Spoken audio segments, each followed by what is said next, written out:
معزز ناظرین و سامعین، السلام علیکم۔ آج کا ہمارا ٹاپک ہے حضرت آدم علیہ السلام کے دو بیٹے حابیل اور قابیل۔ اس کائنات کا سب سے پہلا گناہ کیا تھا اور سب سے پہلا گناہ گار کون تھا؟ اس سوال کے جواب میں اکثر لوگ کہیں گے کہ وہ پہلا گناہ عزازیل یا شیطان مردود نے تب کیا تھا جب اس نے حضرت آدم علیہ السلام کو سجدہ کرنے سے انکار کر دیا تھا اور کہا تھا کہ میں اس سے بہتر ہوں، مجھے تو آگ سے پیدا کیا گیا جبکہ اسے مٹی سے۔ یعنی کائنات کا پہلا گناہ غرور اور تکبر تھا جس نے عزازیل کو ابلیس بنا دیا تھا۔ لیکن تاریخ انسانی میں اس سرزمین پر پہلا گناہ جس شخص نے کیا تھا اس کے متعلق بہت کم لوگ واقف ہیں۔ دراصل حضرت آدم علیہ السلام کی اس دنیا میں تشریف لانے کے بعد آپ علیہ السلام کے ایک بیٹے نے آپ کے دوسرے بیٹے کا قتل کر کے تاریخ انسانی کا سب سے پہلا گناہ کیا تھا۔ وہ قاتل کون تھا؟ یہ قتل کیوں ہوا تھا؟ اور وہ معصوم مقتول کون تھا؟ یہ اس وقت کی بات ہے جب روئے زمین پر انسانی زندگی کی ابتدا ہوئی تھی۔ بابا آدم علیہ السلام اور اماں حوا علیہ السلام کو ایک ممنوع پھل کھانے کی وجہ سے بطور سزا جنت سے دنیا میں بھیجا گیا تھا۔ آپ دونوں نے اللہ کی بارگاہ میں بہت التجا اور معافی مانگی۔ بخشش طلب کرنے کے بعد اس فانی دنیا میں آپ دونوں سزا کاٹ رہے تھے۔ کچھ عرصے بعد اماں حوا کے بدن سے اولاد کی پیدائش ہوئی۔ یہ پیدائش ایک خاص صورتوں میں ہوتی تھی۔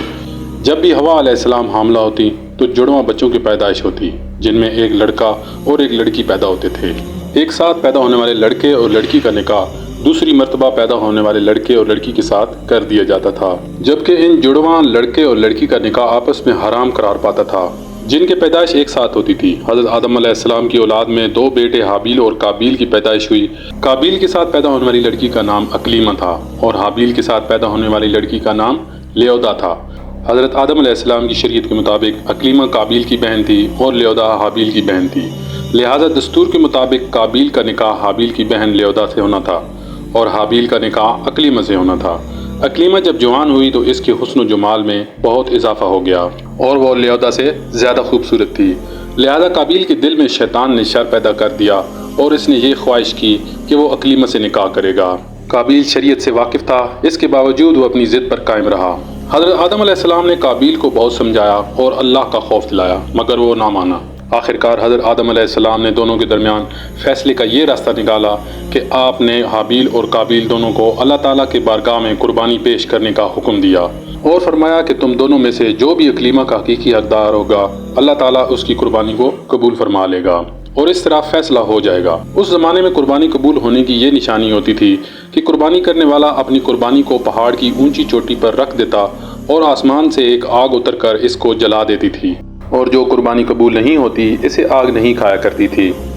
اگلی صبح حابیل اپنے بہترین مویشیوں کو ساتھ لایا اور ان میں سے سب سے اعلیٰ قسم کی بھیڑ کو قربانی کے لیے پیش کیا۔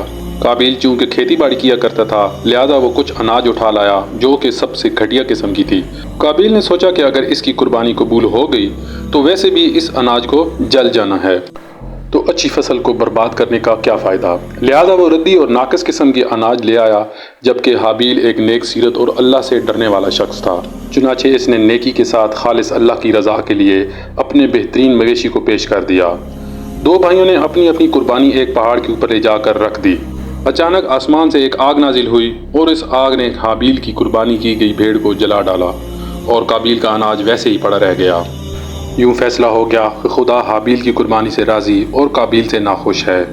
یہ دیکھ کر قابیل غصے میں آ گیا اور انتقام کی آگ میں جلنے لگا۔ اس نے سب کے سامنے یہ اعلان کر دیا کہ وہ حابیل کو جان سے مار دے گا۔ اس کے جواب میں حابیل نے اس سے کہا کہ اگر تمہاری قربانی قبول نہیں ہوئی تو اس میں میرا کیا قصور ہے، بلکہ تمہیں تو یہ کرنا چاہیے تھا کہ پرہیزگاری کی راہ اختیار کرتے، اس صورت میں شاید تمہاری قربانی قبول ہو جاتی، اور اگر تم مجھے مارنے پر ہی تلے ہوئے ہو تو میرا قطعاً ایسا کوئی ارادہ نہیں ہے۔ میں بہرحال اس معاملے میں تم پر ہاتھ نہیں اٹھاؤں گا کیونکہ میں اسے بہت بڑا ظلم سمجھتا ہوں۔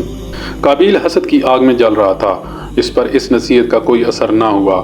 اس وقت تو قابیل وہاں سے چلا گیا لیکن وہ حابیل کو مارنے کی تدبیر کرنے لگا۔ شیطان جو ابتدا سے ہی انسان کا دشمن ہے اس نے قابیل کو قتل کرنے کی راہ دکھائی۔ اس نے ایک پرندے کو پکڑا اور اس کا سر ایک پتھر پر رکھ کر دوسرے پتھر سے کچل دیا۔ قابیل کو معلوم ہو گیا کہ قتل اس طرح کرنا چاہیے۔ حابیل چونکہ بکریاں چراتا تھا، ایک دن وہ درخت کے سائے تلے آرام کر رہا تھا تو قابیل نے اس وقت بڑی بے رحمی سے اس کا قتل کر ڈالا۔ جب قابیل نے حابیل کو قتل کر دیا تو اس کی عقل زائل ہو گئی، سمجھنے کی صلاحیت ختم ہو گئی۔ اب بڑا پریشان ہوا کہ اس کی لاش کا کیا کرے۔ اس طرح چھوڑنے سے یہ خطرہ تھا کہ پرندے اس کی لاش کو کھا جاتے۔ وہ اپنی بھائی کی لاش کو کمر پر ڈال کر پھرتا رہا، یہاں تک کہ لاش بدبودار ہو گئی۔ لاش کو چھپانے کا کوئی طریقہ بھی اسے نظر نہیں آ رہا تھا، تو بہت پریشان ہوا کہ کروں تو کیا کروں۔ تب اللہ تعالیٰ نے 2 کووں کو بھیجا۔ قابیل ان کووں کو دیکھ رہا تھا۔ ان 2 کووں میں سے ایک کوے نے دوسرے کوے کو مار ڈالا اور پھر زمین کھود کر اس میں ڈال دیا۔ اس سے قابیل کو معلوم ہو گیا کہ اسے بھی یہی کرنا چاہیے، اور ندامت محسوس کرتے ہوئے کہنے لگا، افسوس کہ میں اس کوے جیسا بھی نہ ہو سکا۔ اس طرح قابیل نے اپنے بھائی کو دفن کر دیا۔ جب قابیل نے حابیل کو قتل کیا تو اس سے پہلے اس کا رنگ سفید تھا، لیکن قتل کے بعد اس پر پھٹکار پڑی اور اس کا سارا جسم سیاہ ہو گیا۔ اس وقت حضرت آدم علیہ السلام حج کے لیے مکہ گئے ہوئے تھے۔ جب حضرت آدم علیہ السلام مکہ سے واپس آئے اور حابیل کو نہ پایا تو اس کو بہت تلاش کیا، مگر وہ نہ ملا۔ لوگوں سے پوچھنے لگے، لوگوں نے جواب دیا کہ حابیل کچھ دنوں سے غائب ہے۔ حضرت آدم علیہ السلام نے حابیل کے صدمے میں کھانا پینا اور سونا سب ترک کر دیا اور شب و روز حابیل کے غم میں رہنے لگے۔ روایتوں میں آتا ہے کہ جب حابیل قتل ہو گیا تو 7 دن تک زمین میں زلزلہ رہا۔ قابیل جو بہت خوبصورت تھا، بھائی کا خون بہاتے ہی اس کا چہرہ سیاہ اور بدصورت ہو گیا۔ آدم علیہ السلام نے قابیل کو اپنے دربار سے نکال دیا اور وہ یمن کی سرزمین عدن میں چلا گیا۔ وہاں ابلیس اس کے پاس آ کر کہنے لگا کہ حابیل کی قربانی کو آگ نے اس لیے کھایا تھا کہ وہ آگ کو پوجا کرتا تھا، لہٰذا تم بھی آگ کی پرستش شروع کر دو۔ چنانچہ قابیل پہلا شخص تھا جس نے آگ کی پرستش کی، اور زمین پر پہلا شخص ہے جس نے اللہ کی نافرمانی کی اور زمین پر خون ناحق کیا۔ تورات کے باب پیدائش میں بھی قابیل اور حابیل کا مکمل واقعہ ملتا ہے، جنہیں قائن اور ایبل کے نام سے ذکر کیا گیا ہے۔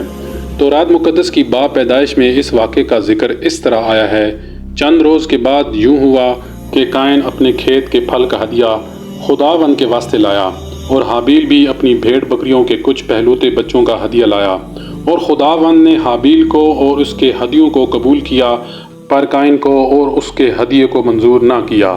اس لیے قائن نہایت ہی غضبناک ہوا اور اس کا منہ بگڑ گیا، اور قائن نے اپنے بھائی حابیل کو کچھ کہا، اور جب وہ دونوں کھیت میں تھے تو یوں ہوا کہ قائن نے اپنے بھائی حابیل پر حملہ کیا اور اسے قتل کر ڈالا۔ خداوند نے کہا کہ اب تو زمین کی طرف سے لعنتی ہوا۔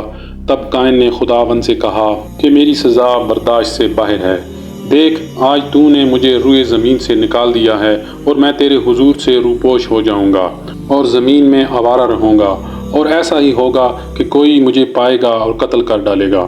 قائن خداوند کے حضور سے نکل گیا اور عدن سے مشرق کی طرف نود کے علاقے میں جا بسا۔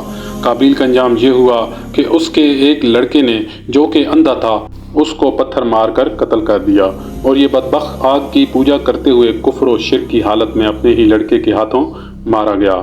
حدیث میں آتا ہے کہ نبی کریم صلی اللہ علیہ وآلہ وسلم نے فرمایا کہ زمین پر قیامت تک جو بھی خون ناحق ہوگا اس کے عذاب کا ایک حصہ قابیل پر بھی ہوتا ہے، کیونکہ اس نے سب سے پہلے قتل کا طریقہ ایجاد کیا۔ ناظرین و سامعین، امید کرتا ہوں کہ آپ کو یہ ویڈیو پسند آئی ہوگی۔ اگر آپ کو یہ ویڈیو پسند آئی ہو تو میرے چینل کو سبسکرائب کر دیں اور بیل آئیکن کو بھی پریس کر دیں۔ بہت شکریہ۔